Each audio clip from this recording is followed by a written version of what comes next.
Hello, fellow mood readers. Today was really nice. It's my birthday weekend. My birthday is on the 22nd, also Hobbit day. So I went birthday book shopping at Barnes & Noble, and I got some wonderful books that I can't wait to share with you. I also got some books in the mail. I did get Illumicrate, and I got another book recently as well. So I'll share those with you too and do just a general haul for this weekend. So first up was one of the book mail. I didn't make this into a short this time. I figured I'd be doing this weekend because we had it planned. So, and that is An Academy for Liars by Alexis Henderson. I really loved The Year of the Witching. I didn't actually read House of Hunger yet, but I was kind of excited for this. It's dark academia, a magic school. I've heard it's pretty dark, so, and it's like on theme right now. So I'm really excited to get to this one. Like I said, Year of the Witching was just amazing. 5 stars from me. So I can't wait to get to this one. Next up is the Illumicrate edition of A Dark and Drowning Tide. So we've got some really pretty foil there. Some really nice artwork. Allison Saft has really great books. I highly recommend Far Wilder Magic, and A Fragile Enchantment I enjoyed also. So, and then here's the back. It's very beautiful. And the inside artwork is gorgeous. Let me just take off the dust jacket for you. And this is actually the US cover that we got here. And then the spine and the back is blank. But the artwork that's on the side continues on the top and on the bottom. And then on the inside, we do have more art on each side for the end papers. This is a really gorgeous book. I was excited for this release, and Illumicrate did announce that they were going to do it a while back. So I knew this month as soon as it came in what it was, and I was excited for it. So I can't wait to get to this one. I don't even remember what this one is about, but I really enjoyed, like I said, I really enjoyed the other Allison Saft books that I have read. So this will be on the TBR very soon. We never know. My priorities, like I said, I'm a mood reader. One of these books might just steal the spot from some of the other books that I really want to read. So we'll see. Up next, I have the second book in the Farseer trilogy. We've got The Royal Assassin. So I have The Assassin's Apprentice somewhere over there or on my cart. But I kind of wanted to have the second one. I've heard great things about all of these Robin Hobb books. So I knew at least going in I wanted book 1 and book 2, just in case I felt the need to continue right away. That has happened before, so I'm really glad I got Crooked Kingdom when I did. When my friend recommended it, she immediately bought Crooked Kingdom to read right after Six of Crows, and right after Six of Crows, I just went right into Crooked Kingdom. So, and I could see myself doing that with these. And I would love to do that with Malice, since I did finish it. But November is for John Gwynne. I'll tell you more about that later. So up next, speaking of John Gwynne, I have Ruin, which is the third book in the Faithful and the Fallen. And in November, I'll be reading Valor with the same book club that I just read Malice with. And it was so much fun to read and discuss with everybody in there.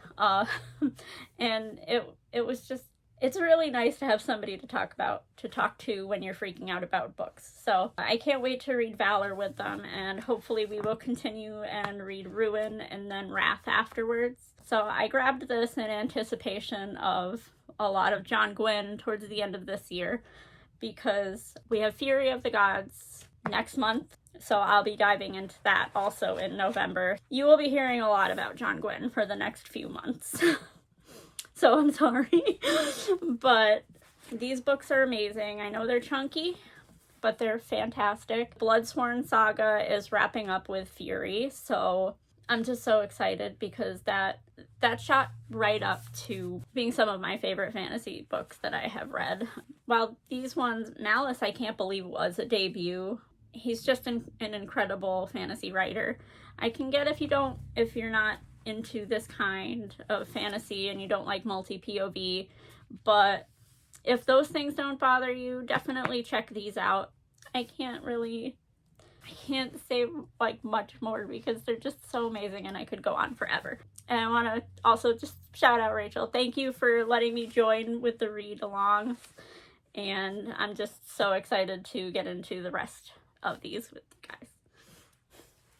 Next up, we have I've been eyeing this one up for a while since I knew it was coming out when it was up for pre-order, but I never actually picked it up. The Hedge Witch of Fox Hall by Anna Bright. This just looks very fall and it's witchy, so I'm just excited to get into this. I can't get over some of the autumnal reads and the fall reads and just anything with that kind of atmosphere. I love those kinds of books. So, and it's got little dragons. And on the back we've got a fox. So, this is set in Wales. So I always like books that are set in other places also, and I just love atmospheric reads. So I'm really hoping this really goes into like that fall theme that the cover seems to have, and we'll see. And if you're a fan, I'm sure you've seen everybody wishing him a happy birthday also this weekend, but Mr. King has his birthday. It's kind of great to share a birthday weekend with him because mine is the day after. But I listened to Cujo for this, so I definitely needed to pick it up. And while we were there, I'm like, finally, I'm going to dive into this and get there. I did want to reread Dune McKee for this, because I really loved Dune McKee a lot. It was very different, and just I loved how that one was set in a different place other than Maine, because it's set in Florida. But I do love King, and I can't get over some of the books that he writes. But Dune McKee was always kind of underrated. Not everybody really talked about it. So, and I heard that there is a story in here that has to do with Dune McKee and one with Cujo. So I wanted to make sure to reread Dune McKee and to finally get to Cujo, so that way I could read all of these without spoiling anything, which was the reason why I put off his other one.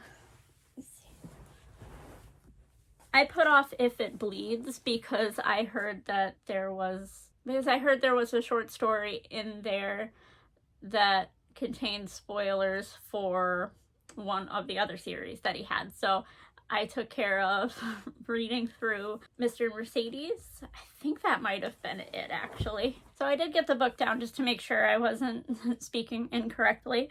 And yes, there is a Holly Gibney story in here. So this is what I listened to. I got all of them from the library, and I enjoyed that series of Mr. Mercedes. So that's why I got this.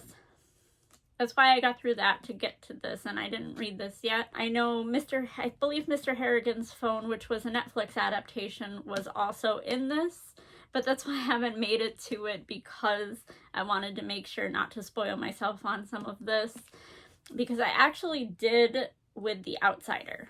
I read The Outsider before I read Mr. Mercedes, and there is a mention in there. I don't remember if there was a spoiler exactly because it's been so long, but I didn't want to, just in case, because I know they're all connected usually, or they might just say something off the rail, and at least this time I'll have perspective. So I would like to get to If It Bleeds, since I did finish the Mr. Mercedes trilogy,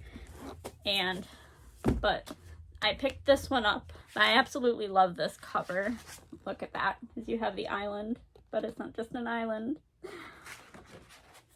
I've heard nothing but great things about this, so I thought it was finally time to pick it up. And I want to thank Warren for buying all of these books for me for my birthday.